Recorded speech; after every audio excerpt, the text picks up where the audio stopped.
Hello Linus, this is Bharathi Satish. இன்றைக்கி நம்ம குட்டிகதை செக்ஷனில் பார்க்க போகிற ஸ்டோரி வந்து a midsummer night's dream written by Shakespeare. ஷேக்ஸ்பியரோட இந்த ட்ராமாவை நான் உங்களுக்கு ஒரு சின்ன கதை ஃபார்மில் சொல்ல போகிறேன். இந்த கதையோட ஆரம்பத்தில் இது எல்லாமே ஃபுல் அண்ட் ஃபுல் ஏத்தன்ஸோட காட்டில் நடக்கிற மாதிரி தான் இந்த ஸ்டோரியை வந்து ப்ளே பண்ணியிருப்பார் நம்ம ஷேக்ஸ்பியர்.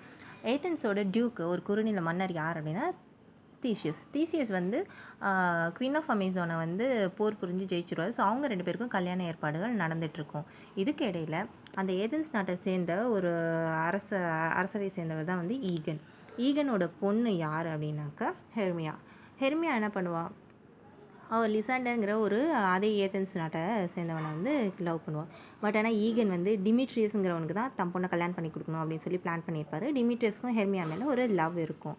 ஆனால் ஹெர்மியா வந்து லிசாண்டரை தான் லவ் பண்ணிகிட்ருப்பாள். பட் ஹெலனாங்கிறவ ஹெர்மியோட ரொம்ப க்ளோஸ் ஃப்ரெண்டு. அவள் வந்து டிமிட்ரியஸ் மேலே லவ்வாக இருப்பாள். பட் இருந்தாலும் அவனுக்காக என்ன வேணால் செய்யலாங்கிற அளவுக்கு கண்மூடித்தனமான லவ்வில் இருப்பாள். பட் டிமிட்ரியஸ் அவளை வெறுத்து ஒதுக்கிட்டு ஹெர்மியா மேலே தான் ஒரு கண்ணாக இருப்பான். இது ஒரு பக்கம் ஓடிட்டே இருக்கும்போது ஈகன் வந்து அரசவைக்கு இந்த பிரச்சனை போயிடும். அப்போ சொல்லுவார், இவ வந்து டெமிட்ரியஸை கல்யாணம் பண்ணிக்கணும், இல்லைனாக்கா என் சொத்தில் கொன்னுடுவேன், இந்த நாட்டோட பழைய சட்டத்தின்படி இவளை நான் உயிரோடே வைக்க மாட்டேன் அப்படி இப்படின்னா சண்டை போடுவார். ஸோ இந்த ஒரு சண்டை ஒரு பக்கம் நடந்துட்டு இருந்தாலும் இன்னொரு பக்கம் பார்த்தாக்கா காட்டுக்குள்ளே என்ன நடக்குது அப்படின்னாக்கா, தேவதைகளோட தலைவனாக இருக்கிறவர் ஃபேரிஸோட கிங்காக இருக்கிற ஓபிரான், அவரோட ஒய்ஃப் வந்து டைட்டனியா. ஸோ அவங்க டைட்டனியா கிட்ட ஒரு இந்தியன் பாய் இருப்பாங்க. ஸோ அதை வந்து அவர் கேட்பார், அந்த பையனை என்கிட்ட கொடுத்துருன்னு. இவங்க கொடுக்க மாட்டாங்க. ஸோ அவங்களுக்கு ஒரு சரியான பாடம் கற்றுக் கொடுக்கணும் அப்படின்னு சொல்லிட்டு இவர் ஒரு பிளான் போடுவார். ஸோ அப்போ அவர்கிட்ட இருக்க ஒரு மிஸ்chievous ஃபேரி, அதாவது எப்போவுமே ஒரு நாட்டியான வேலை செய்கிற ஒரு குறுன்னு துரும்பா இருக்கிற ஒரு ஃபேரி இருக்குது அவர்கிட்ட. அது பேர் வந்து ராபின் குட் ஃபெலோ. அதை வந்து பக்குன்னு கூப்பிட்றாங்க. ஸோ அதை வந்து சொல்கிறாரு, போய் ஃப்ளவர் ஆஃப் ஐடல்னஸ், அந்த மேஜிக்கல் ஃப்ளவர் வந்து நீ பறிச்சிட்டு வா அப்படின்னு சொல்கிறாரு. ஏன்னா அந்த ஃப்ளவர் ஆஃப் ஐடல்னஸ் வந்து கூப்பிடு, க்ரீக் கடவுள், காதல் கடவுள் கூப்பிடோட நிறைய சினிமா படத்தெல்லாம் பார்த்துப்பீங்க, ஒரு சின்ன காடு 2 ரெக்கையோட ஹார்ட்டின் நம்ப வச்சுருக்க மாதிரி. ஸோ அது வந்து அதால் தாக்கப்பட்ட ஃப்ளவர். ஸோ அந்த ஃப்ளவரோட சார் எடுத்து யார் கண்ணில் தூங்கும்போது ஒருத்தவங்க கண்ணில் விட்டுட்டா அவங்க ஃபஸ்ட்டு யாரை முழிச்சு பார்க்குறாங்க அவங்க மேலே காதல் வயப்பட்டுருவாங்க. ஸோ அந்த அளவுக்கு சக்தி உள்ளது அந்த ஃப்ளவருக்கு. ஸோ அதனால் அந்த ஃப்ளவரை போய் எடுத்துகிட்டு வா அப்படின்னு சொல்லி அவர் ஆர்டர் கொடுத்துறாரு. இதுக்கிடையில் ஹெர்மியாவும் லிசாண்டரும் பேசிகிட்டு இருக்கும்போது ஹெலனா வந்து ரொம்ப வருத்தமாக சொல்கிறா, டிமிட்ரியஸ் என்னை வெறுத்துக்கிட்டே இருக்கான்னு. அப்போ ஹெர்மியா சொல்லுவா, நீ வருத்தமே படாத, நாங்கள் 2 பேரும் ஓடி போகிறோம், டிமிட்ரியஸ் உனக்கு தான் அப்படின்னு சொல்லிட்டு. ஸோ இதை போய் டிமிட்ரியஸ்ட்டை சொன்னாலாவது தனக்கு டிமிட்ரியஸை பார்க்கக்கூட வாய்ப்பு கிடைக்குமேன்னு சொல்லிட்டு இவ போய் டிமிட்ரியஸ்ட்டை சொல்ல, இவங்க 2 பேரும் ஓடி போகும்போது பின்னாடியே டிமிட்ரியஸும் துரத்திட்டு அந்த காட்டுக்குள்ளே ஓடுவான். அதே காட்டுக்குள்ளே ஹெலனாவும் டிமிட்ரியஸை துரத்திட்டு ஓடிட்டே இருப்பாள்.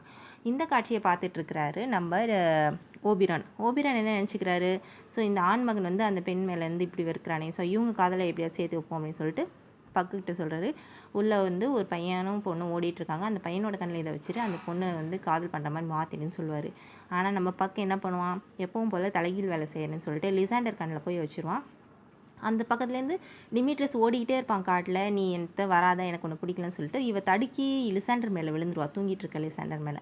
டக்குன்னு லிசாண்டர் ஏஞ்சி பார்த்ததும் இவளை பார்த்து இவன் மேலே காதல் வாய்ப்பட்டு இவ பின்னாடியே உடம்பு. இவளுக்கு குழப்பமாயிடும், ஐயோ இது என்ன அவ்வளோதான காய்ச்சினா, இவன் என்ன நம்ம பின்னாடி நம்மளை கேலி பண்ணுறான்ட்டு இவன் ஒரு பக்கம் ஓடிக்கிட்டே இருப்பாள். நான் அவனை காதல் பண்ணுறேன், லிசாண்டர் ஓடிக்கிட்டே இருப்பாள். ஹெர்மியா ஏஞ்சி பார்த்து எங்கடா காணோம் அப்படின்னு சொல்லி தேடிக்கிட்டு இருப்பாள். இதுக்கிடையில் அந்த ஃப்ளவரோட போர்ஷன், அந்த இன்னும் கொஞ்சம் துளி எடுத்து டைட்டனியாவோட கண்ணில் விட்டுறாங்க.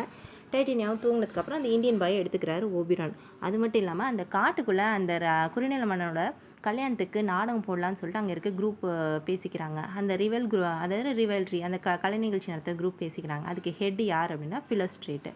அவரோட சேர்ந்து குவீன்ஸு, டாம் ஸ்னவுட்டு, அப்புறம் ஃப்ரான்சிஸ் ஃப்ளூட்டு, ராபின் ஸ்ட்ராவ்லிங், ஸ்னக், அப்புறம் நிக் பாட்டம், இவங்கெல்லாம் சேர்ந்து பயிற்சி பண்ணிகிட்ருக்காங்க. ரிஹர்சல் பார்த்துட்டே இருக்கும்போது நிக்கோட தலையை வந்து நம்ம பக்கம் இருக்கார் இல்லையா, அவர் வேணும்னே கழுது மாதிரி மாற்றிறாரு. இவங்க டைட்டனியா கண் முழிக்கும் போது பார்த்தா நிக் பாட்டம் மூஞ்சில் முழிக்கும். நிக் பாட்டம் மேலே காதல் வைப்பட்டு ஓடிட்டே இருக்கிறாங்க. ஸோ இப்படியே ஓடிட்டே இருக்கும்போது இந்த கன்ஃபியூஷன் அதிகமாகிட்டே இருக்குது. ஓபிரான் இதை பார்த்துட்டு, நான் யார் கண்ணில் விட சொன்னேன், நீ மாற்றி இன்னொருத்தன் கண்ணில் விட்டுட்டியா அப்படின்னு சொல்லும்போது, தூங்கிட்டு இருக்க டிமிட்ரியஸ் கண்ணில் போய் நம்ம பக்கு அந்த சாரை விட்டதும் டிமிட்ரியஸ் எந்திரிக்கும் போது ஹெலனா தான் கண்ணில் படுவாள். டிமிட்ரியஸும் ஹெலனா பின்னாடி விடுவான், லிசாண்டரும் ஹெலனா பின்னாடி விடுவான். ஹெலனாக்கு பைத்தியமே பிடிச்ச மாதிரி இருக்கும். இதுக்கிடையில் ஹெர்மியா வந்து என் காதலை நீ வந்து பழி வாங்கிட்டில, நீ வந்து என் ஆண்மகனை எடுத்துட்டில, அவள் ஒரு பக்கம் சண்டை போடுவாள். இதெல்லாம் பார்த்ததும் ஓபிரான் ஒரு புகை மாதிரி வர வச்சு எல்லாரையும் மறுபடியும் தூங்க வச்சுருவார். எல்லோரும் தூங்கும்போது பார்த்தா குவீன்ஸ் ஆஃப் ஃபேரி டைட்டனியாவும் போய் இவரோட நிக் பாட்டமோட சேர்ந்து தூங்குற மாதிரி இருக்கும். கடைசியாக மறுபடியும் பழையபடி எல்லாரையும் சேர்த்து தனியாக வச்சு டிமீட்ரியஸ் கண்ணில் வந்து அந்த பூவோட சாரை வச்சு ஹெலனா பக்கத்துலேயும், லிசண்டர் கண்ணில் அந்த சாரை வச்சு ஹெர்மியா பக்கத்துலேயும் வைப்பாங்க.